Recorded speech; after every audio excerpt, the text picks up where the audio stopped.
Bonsoir à tous et bienvenue dans le Grand News. Très heureux de vous retrouver.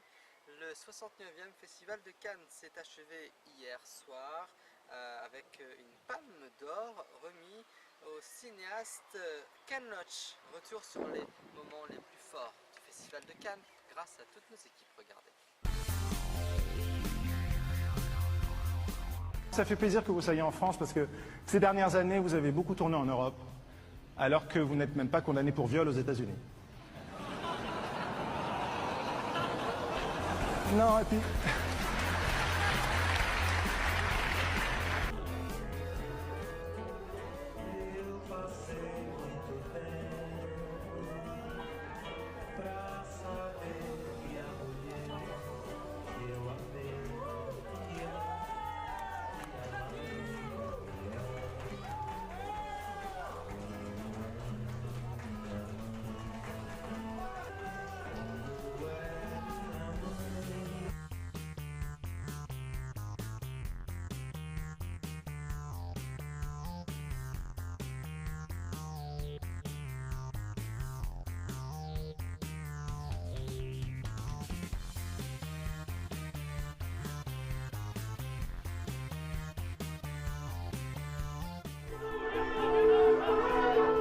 Nous avons le plaisir d'accueillir un numéro.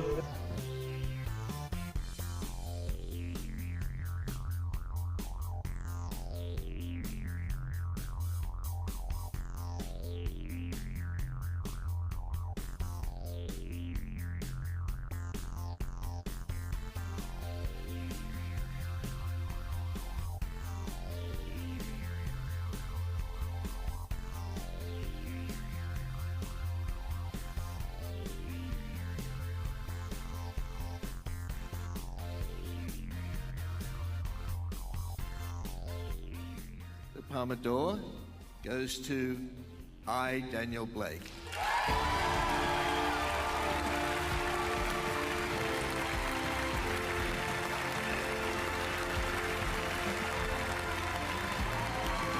So we must give a message of hope.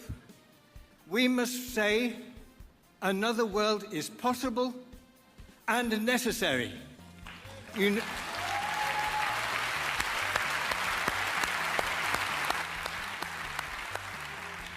Un autre monde, c'est possible, mais c'est nécessaire. Merci beaucoup. Merci.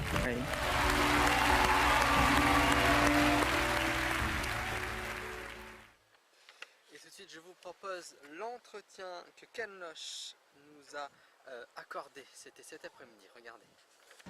Do you have any dependent children aged under 20 living with you? No, I don't. It's really important we get this filled in because we need to get the process started. Yeah. 2 ans après Jimmy's Hole, Ken Loach revient à Cannes avec le film « Moi, Daniel Blake ». Daniel Blake est un menuisier anglais de 59 ans. Après des problèmes cardiaques, il doit faire appel à l'aide sociale car son médecin lui interdit de reprendre le travail. Mais l'État lui refuse sa pension d'invalidité. S'ensuit alors un voyage dans les aberrations administratives de la Grande-Bretagne contemporaine. We focused on these health issues because it seems that the most vulnerable people, as it becomes more and more, as the state puts more and more pressure to find work, that if you're out of work it's your fault, and so on. The most vulnerable people are the ones who are sick. If, say, we told the story of someone who was physically very disabled, it's very apparent early on, you know, they need help. But for Dan, he's a skilled man, you know. He's a good craftsman. He's not 60 yet. He can work, you know, he could work. He's very competent, and even he is brought to his knees. Daniel se retrouve donc dans un no man's land administratif. Cette situation s'inspire directement de faits réels rapportés par des employés d'agences de chômage britanniques. The man who his benefits were cut off because he couldn't keep his appointment at the job centre, because he took his wife to hospital because she was having a baby. He was with his wife in hospital having a baby. His income was stopped. The man who had a heart attack, when he was doing the interview for his assessment, he couldn't complete the interview and he was sanctioned. So a man went to his father's funeral. He told him he was going to his father's funeral. Money stopped. I mean, there are so many stories. It goes on and on and on. There isn't anything else anybody can do today. So what I'm going to have to do is look. I think you're going to put me in for assessment. I have to follow the rules. And the thing is, if you're going to be aggressive with me, then I'm going to have to ask. It's not about me being aggressive. No, I'm going to have to ask you to leave. I'm trying to explain to you a situation, and you don't care. Selon le réalisateur, de telles aberrations sont la conséquence directe de la rhétorique néolibérale qui a dominé la politique britannique ces dernières années. I hope the film has got a contribution to make. It may be only a small contribution, but I hope it will say we cannot continue to treat people, vulnerable people, in a way that is consciously cruel. People who work in the benefits offices, the workers there, are given notes to deal with suicidal claimants. I mean, they expect people to be suicidal. You know, what kind of government do we have that has a policy that they know is pushing people to suicide? They know it's making their health worse. And they're doing this to hundreds of thousands of people, not just a handful, hundreds of thousands of people. So we have to confront the conscious cruelty of the austerity program.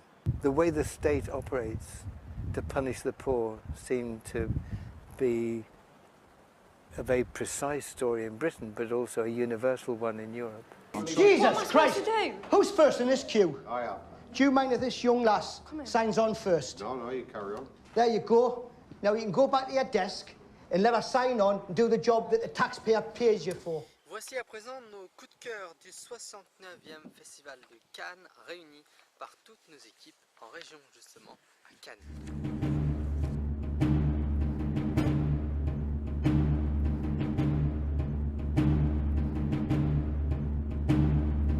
Mon coup de cœur cette année, c'était La mort de Louis XIV d'Albert Serra. Il met en scène Jean-Pierre Léaud dans le rôle du roi Soleil au moment où il se meurt, où sa jambe est attaquée par la gangrène. Tout se passe à l'intérieur de sa chambre, éclairé à la bougie, avec voilà, une espèce de ballet de courtisans, de médecins, d'enfants, d'animaux. Bon, c'est un film sur le pouvoir, sur voilà, finalement le pouvoir absolu qui au fond n'est qu'un corps qui se délite. Mais c'est surtout un documentaire extraordinaire sur son acteur, Jean-Pierre Léaud, que pour la première fois on voit vraiment dans la peau d'un vieillard. Il devient autre chose aussi dans ce rôle qui, d'une certaine manière, je pense, va être aussi mythique que le personnage que l'était le personnage d'Antoine Doinel chez Truffaut.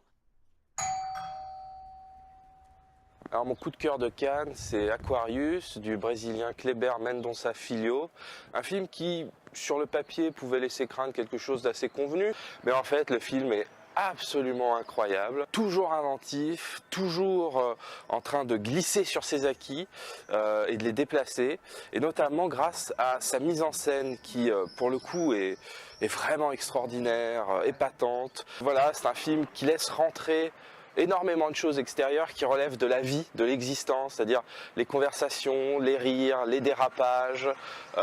C'est un film qui est maître dans l'art de la digression, mais de la digression importante, essentielle, c'est-à-dire qui sait faire cette part des choses, qui laisse rentrer le cœur et la pulsation de l'existence.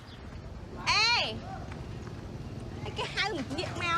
Moi j'aimerais parler de Diamond Island de Davy Chou, jeune réalisateur qu'on a découvert à la Semaine de la Critique, une section parallèle du festival.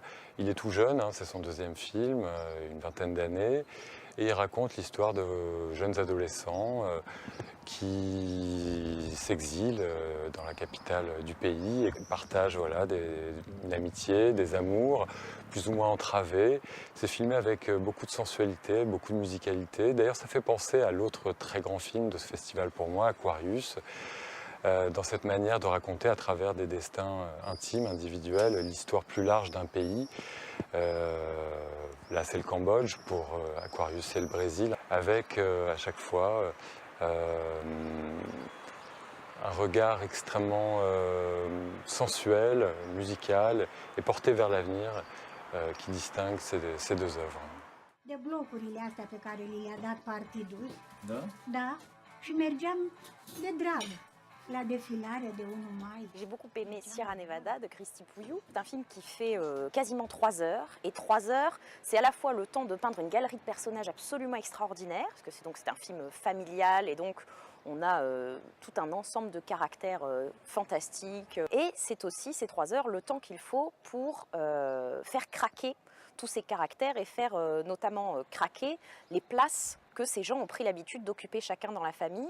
Et le film va nous montrer ça, il va nous déconstruire ces places qu'on n'arrive jamais à tenir qu'un certain temps. Les gens arrivent pour déjeuner, et ce déjeuner n'ayant pas lieu, dans l'attente, les postures se défont. On va très loin dans la nature humaine, et c'est une aventure de cinéma quasiment en huis clos, absolument formidable. Willst du mich fertig machen oder was? Papa, ich rede mit dir. Tony Erdmann, c'était d'abord la surprise ou l'une des 2 grandes surprises avec Aquarius de la compétition. Parce que peu de gens connaissaient Marina Day, qui est une jeune cinéaste allemande qui n'a fait que 2 films, et en plus la longueur du film, 2h40, annonçait une œuvre importante et grave. Et au fil de la projection, on a découvert une comédie, on a ri comme on rit très rarement à Cannes, et on est sorti avec l'impression, qui est vraiment un des grands plaisirs de Cannes, d'avoir découvert quelque chose. Une semaine après la projection, il me reste des choses très fortes aussi, qui sont au-delà du plaisir partagé, un film très profond sur les rapports humains, en l'occurrence ceux d'un père et d'une fille, mais qui incarnent pas seulement leur position dans la famille, mais aussi la position dans le monde. C'est vraiment un film extrêmement complexe et riche, et l'une des premières choses que je ferai en rentrant à Paris, l'une des premières projections de presse à laquelle j'irai, c'est Tony Erdmann, et je suis sûr que je serai enchanté d'une manière différente, mais je serai encore enchanté.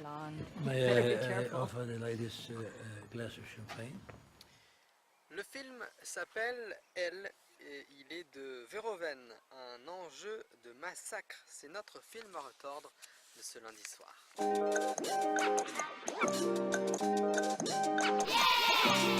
Qu'est-ce que tu fous là, toi? Allez, rentre.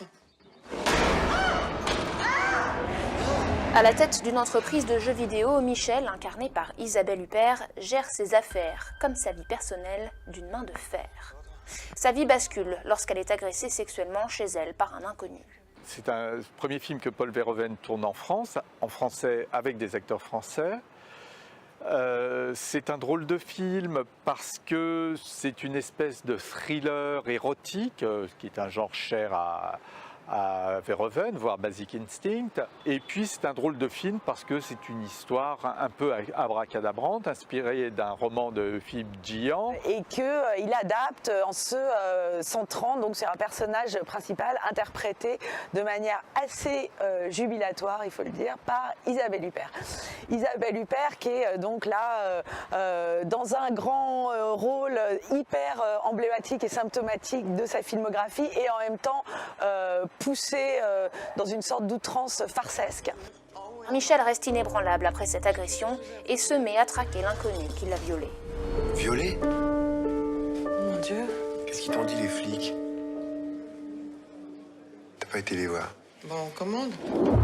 Le viol est pris extrêmement au sérieux dans sa violence, dans son côté totalement destructeur, et en même temps on est tout de suite dans la farce, dans un truc grotesque. Et voilà, ça part de là, et à partir de là, Paul Verhoeven se laisse aller, fabrique une sorte de machine fictionnelle complètement délirante, déglinguée, dans une forme de surenchère, de personnages, de situations. Le film devient extrêmement, non pas compliqué, mais peut-être fouillis. On se perd un peu dans un labyrinthe de fausses pistes, de réflexions esquissées sur le rapport de l'érotisme et de la violence, sur le rapport d'une femme de pouvoir à son propre corps. Tu m'as quitté, Michel. Tu m'as frappé. Alors qu'un jeu étrange s'installe entre cette femme et son agresseur, le passé sombre de Michel remonte à la surface. On retrouve le côté un peu feuilletonesque qu'aime bien Paul Verhoeven sous diverses formes, que ce soit la science-fiction ou le thriller, et un peu ce que les Américains appellent pulp fiction, truc un peu à bon marché quand même, qui en plus se mélange à un casting franco-français où on retrouve Laurent Lafitte, Virginie Efira, Anne Consigny. C'est un cocktail que je trouve extrêmement distrayant, mais auquel j'accorde un peu de crédit dans sa prétention qui me semble exister à sonder les abîmes de l'âme humaine. C'est un délire, c'est un film qui traite de la question du mal, de la perversion, d'une nature humaine qui est essentiellement corrompue, mais qui le fait de manière outrancière, farcesque, ludique, et qui provoque du coup au spectateur un plaisir assez jubilatoire, d'autant que voilà, il est dans une forme d'admiration, de fascination et de jeu avec son actrice principale, qui la met énormément en valeur. Enfin, c'est un jeu de massacre. Voilà. La plus dangereuse, Michel, c'est tout de même toi. Elle, de Paul Verhoeven, en salle le 25 mai. Et on termine avec cette actualité massacrante et dramatique, puisque Boko Haram veut s'implanter en Afrique centrale et ainsi donc attiser les nombreux conflits locaux. Regardez. Le bilan officiel des victimes de Boko Haram depuis 2009, enlèvements, attentats kamikazes, le groupe affilié à l'État islamique continue de terroriser le Nigeria, le Cameroun, le Tchad et le Niger, et cela malgré l'offensive militaire régionale. Pour en parler, nous recevons Bakary Samb, enseignant-chercheur à l'université Gaston Berger de Saint-Louis au Sénégal. Vous coordonnez également l'Observatoire des radicalismes et des conflits religieux au sein du Timbuktu Institute. Bonjour. Bonjour. Les pays régionaux ont-ils échoué face à Boko Haram? Ce serait peut-être tôt de le dire, mais on peut dire que dans la stratégie qui a été adoptée, il y a eu des ratés. D'abord, dans l'opération Arrow, ces forces n'ont pris en compte que... L'opération Arrow, c'est la coalition militaire des 4 pays, donc Nigeria, Niger, Cameroun et Tchad. Absolument. Ces pays-là ont pris seulement en compte les pourtours du bassin du lac Tchad, alors qu'en ce moment se développent des cellules internes de Boko Haram au Nigeria, au Cameroun et dans d'autres contrées de ce bassin du lac Tchad. La deuxième chose, c'est que l'opération militaire n'a pas pris en compte aussi l'évolution de la stratégie de Boko Haram, qui est en train d'étendre le front de plus en plus vers l'Afrique centrale, mais aussi avec de nouvelles filières d'armement à partir du Soudan. Alors François Hollande, lors du dernier sommet sur la sécurité qui s'est tenu à Abuja au Nigeria, a demandé à ce que la communauté internationale fasse plus pour lutter contre Boko Haram en termes de moyens militaires. Est-ce que c'est la bonne stratégie selon vous? Les stratégies militaires sont inefficaces contre le terrorisme. Elles ne sont pas durables. C'est aujourd'hui la principale question qu'il faut se poser. Les Américains, vous savez, sont restés plus de 10 ans en Afghanistan. Il y a encore des talibans. Au nord du Mali, il y a l'opération Serval, renforcée par Barkhane. Il y a encore, non seulement encore des djihadistes, mais la multiplication de groupes djihadistes descendant de plus en plus vers le centre et vers le sud, avec notamment le Front de libération du Massina, mais aussi les groupes avec Souleymane Keïta, jusqu'à aboutir récemment aux attaques qu'on a connues, aussi bien au Burkina Faso, mais aussi à Grand Bassam en Côte d'Ivoire. Alors vous annoncez également dans votre ouvrage consacré à Boko Haram qu'une mutation est en train de s'opérer à la tête même du mouvement.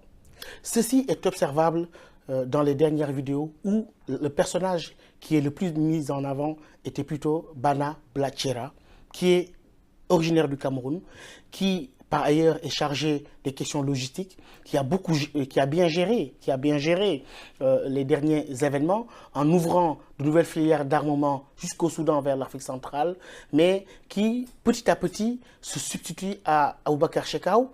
Et selon certains observateurs, son profil serait beaucoup plus lisse pour accélérer le processus d'allégeance entre Boko Haram et Daesh. Ceci veut dire quoi? Ceci veut dire qu'on assiste maintenant à une réelle régionalisation du conflit, non pas en termes d'extension militaire seulement, mais aussi dans le changement de leadership. Chekau est assez affaibli, nous dit-on, mais Blachera tient les choses avec de nouvelles filières d'armement et développe une stratégie beaucoup plus tournée vers l'Afrique centrale, et ce qui pose ces craintes que nous avons tous de parasitage de conflits locaux, de conflits ethniques, confessionnels, si l'on sait que la Centrafrique n'est pas encore complètement stabilisée et que d'autres zones de cette Afrique centrale-là sont de véritables bourbiers. Alors vous êtes sénégalais et aujourd'hui le Sénégal est sur le qui-vive après les attentats terroristes dans les pays voisins, au Burkina Faso, au Mali et puis récemment en Côte d'Ivoire. Et puis il y a eu ces derniers mois une vague d'interpellations de djihadistes présumés au Sénégal. Pourquoi selon vous une partie de la jeunesse sénégalaise biberonnée à l'islam soufi des confréries est-elle aujourd'hui attirée par le discours salafiste ou wahhabite? Pour que ces confréries demeurent un rempart durable contre le djihadisme, il faut deux choses. Premièrement, il va falloir une didactisation du message soufi pour que les jeunes, de plus en plus attirés par les nouveaux modes de communication, par les nouvelles technologies, ne répondent pas aux sirènes du salafisme et du wahhabisme, et qu'il y ait une rationalisation progressive du discours soufi. La deuxième chose, c'est qu'il faut que les confréries gardent toute leur crédibilité par rapport à leurs accointances répétitives avec les pouvoirs politiques et les régimes en place. Si l'on sait qu'on est dans une région peuplée en grande majorité de jeunes et où le thème politique majeur, mobilisateur, est surtout la contestation. Alors justement, vous avez lancé le Timbuktu Institute, qui est un centre de réflexion. C'est pour répondre à ces besoins-là? Nous sommes dans un monde globalisé où circulent des biens symboliques, des biens spirituels, des biens idéologiques. Si, dans ce contexte grave, l'offre africaine en termes d'alternatives n'est pas positionnée, notre jeunesse va consommer d'autres offres.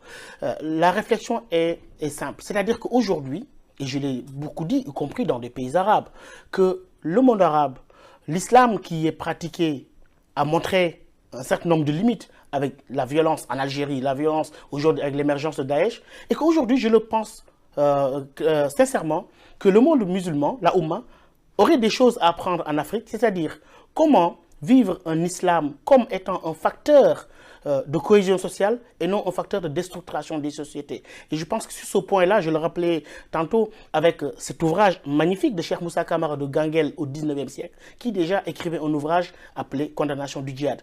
Aujourd'hui, l'Afrique a des choses à faire valoir. Au lieu d'être un continent perpétuellement qui importe des idéologies, l'Afrique peut se positionner en un continent qui propose des alternatives.